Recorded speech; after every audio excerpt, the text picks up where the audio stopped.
Ano, para ho nga sa akin eh. Pag traitor sa bayan ho natin yun, mga kababayan. Meron pa bang ibang sasabihin? Meron pa bang ibang dapat na word? Oh, pag traitor para sa akin no ha, pag traitor sa ating bayan yun, mga bossing. Biruin mo, Commodore J. Tariela, o yung mga kasundaluhan, yung mga Department of National Defense, etc., etc. Biruin mo, nandun sila, front sila, no? Kung paano ipinagtatanggol ang ating bayan, tapos biglang eto, may isang tsinador na mismong sasabihin i-give up yung KIG ho, mga bossing. Alam nyo ho, patuloy akong humahanga po dito sa mga nasa frontline po natin, lalong-lalo na ho, mga kababayan. Gibo Chodoro, lalong-lalo na po, Commodore J. Tariela, no? Hindi ho hinahayaan na maagaw masakop ang ating bansa o ni katiting may makuha sa ating bansa. Mas lalo kayong sasaludo sa Armed Forces of the Philippines, so, mga bossing. Bakit? Ayan ipagtatanggol ang soberanya ng Pilipinas. Tinitiyak po ng Armed Forces of the Philippines o AFP, mga kababayan, na talagang nasa likod sila, naka-back up sila, o nasa harapan sila para wag mangyari kung ano man yung mga pinaplano. Kasi mga kababayan, ang nakikita ko dito, ano po? Kumbaga pang ano sila Marcoleta yung mga tsinador ho, mga pang ano mga tipo bang, sige, eto na lang yung naratibo ninyo, eto na yung mga sabihin ninyo, no? Baka maintindihan kayo. Total naman may mga DDS na lunok na lang ng lunok, hindi nang inunguya. No, pag sinabi ninyo na ganito, okay na yan sa mga DDS. Actually, meron nga mga uto-uto na mga DDS, di ba? Oh, nakikita ko yung mga pinagpo-post nila. Bakit tama si Marcoleta? Mga ulol, anong tama si Marcoleta? Di ba? Anong tama si Marcoleta? Yung sinasabi niyang Kalayaan Island Group. Meron ng munisipalidad doon, meron ng mayor doon, meron ng nagpapatakbo doon. Oh, in-award na sa atin yun. Matagal ng panahon. Tapos eto, biglang ang sasabihin i-surrender o kumbaga ibigay na lang. Sabi ni Sunny Reyes, laging off-key si China Wig panggulo. Totoo. No?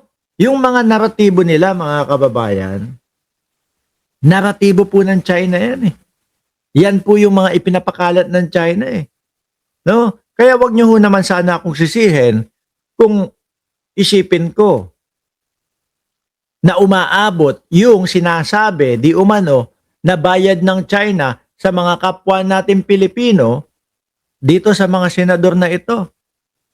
No?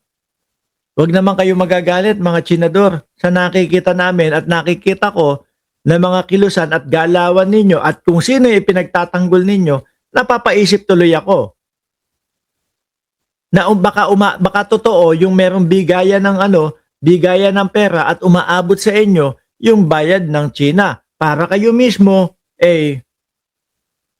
gumiba sa ating bayan. Di ba?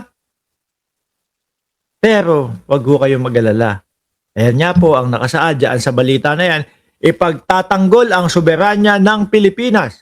Tiniyak ng Armed Forces of the Philippines o AFP ang napatuloy nitong ipagtatanggol ang kanyang Pilipinas o ang soberanya ng Pilipinas. Sa pahayag ni Navy spokesperson for the West Philippine Sea, Rear Admiral Roy Vincent Trinidad, sinabi niyang nakasaad sa saligang batas ang saklaw ng teritoryo ng Pilipinas. Yari, si Marcoleta dito. Posta si Marcoleta ho dito, mga bossing. At yung mga senador pa ho. Huwag po kayo mag-alala, mga sir, mga boss, chief amo sir, sa nakikita ko ho, sa pansin ko ho, ay talaga naman, no? Ang mamamayang Pilipino ay nakasuporta sa inyo. Nakasuporta sa lahat ng iyan, no? Huwag ho kayo mag-alala. Hindi ho namin kayo ipagpapalit sa mga Chinador. Sabi ni Sunny Reyes, yes, propaganda style ng China. Nagsasabog ng kung ano-ano para malito ang usapan. Alam nyo ho, para ho sa akin, tingin ko, matagal na ho itong mga sumusubok eh. No? Matagal na ho itong mga sumusubok, mga bossing. Sumusubok na ang Pilipinas ay maging probinsya ng China. Dating-dati pa ho. Dati ang akala natin, nung Duterte administration, yung mga kakamping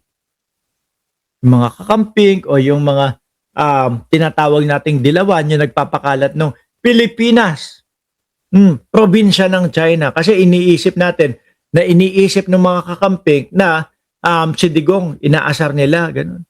Pero napagtanto ko ho, mga kababayan, sabi ko, hindi kaya simula pa lang dati, testing the water na ng China, no? Sa pamamagitan ng mga mga nakaupo, sa pamamagitan ng mga taong namumuno, subukan natin ang Pilipinas. No? Subukan natin, ilagay natin, Pilipinas, probinsya ng China. JQ, shout out sa iyo. Tingnan natin kung ano ang magiging reaksyon nila. Kaso po, hindi pumabor sa kanila yung reaksyon. Mga bossing. Hindi umokay sila sa kanila yung reaksyon ng mamamayang Pilipino kasi pumalagho, mga kababayan. Kahit na anong pagpapakita nung dating administrasyon, maganda ang pamumuhay sa China, maganda yung mga komunidad sa China, malalaki ang gusali sa China, hindi umubra. Nanatili po ang pagiging makabayan ng mga Pilipino. Simula pa lang ho dati. Tsaka yung there is no such as West Philippine Sea ni Marcoleta. Ako naniniwala din ho ako. Testing the water lang din ho yan, mga kababayan. Sumubok. Tingnan natin kung ano ang sasabihin ng mga Pilipino. Pumalag ho. Anong sinasabi mong there is no such as West Philippine Sea? Pinalagan ho. Kaya ayun ang ending, mga boss chief sir. Diba?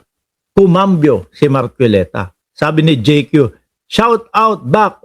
Shout out. Mark, thank you. Diba?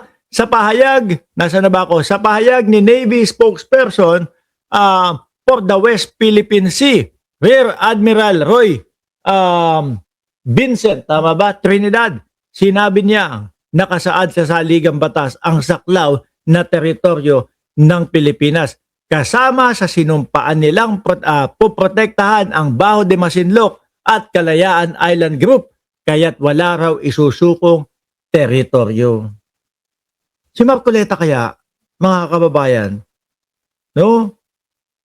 Saan kaya sumumpa ito? Nung siya ay naging senador na, sa tingin nyo, saan kaya sumumpa itong si Rodante Marcoleta? No? Mas parang ang nakikita ko, mas sumumpa ito sa China kaysa sa watawat ng Pilipinas eh. Kasi parang ang loyalty ho ng isang Rodante Marcoleta doon po sa China. Sa mga kilos at mga galaw ho, mga kababayan. Pero kung maalala nyo, sabi ni Ma'am Delia Rosario, sa China, magagalit sa atin dyan, si Rodante Marcoleta, sabi nga nila, ayaw namin na matatawag kaming Chinador. Sorry sir. No, kahit ako, kasuhan ninyo, yun yung nakikita namin na kinikilos ninyo. Senador kayo, o abogado kayo ng China. Yun yung nakikita namin. Diba? Sabi ni Sunny Reyes, karapatan natin tawagin na West Philippine Sea, teritoryo natin yan. Correct? Diba? Kaso, kailangan daw ipatala muna, sabi ni Rodante Marcoleta, mga boss, no? Ngayon mga kababayan, kung meron tayong tinatawag na Chinador, meron din namang meron din namang kabilang parte yan, no? Nandiyan na si Ma'am Neng Gigi, alika na, mag-uwian na tayo.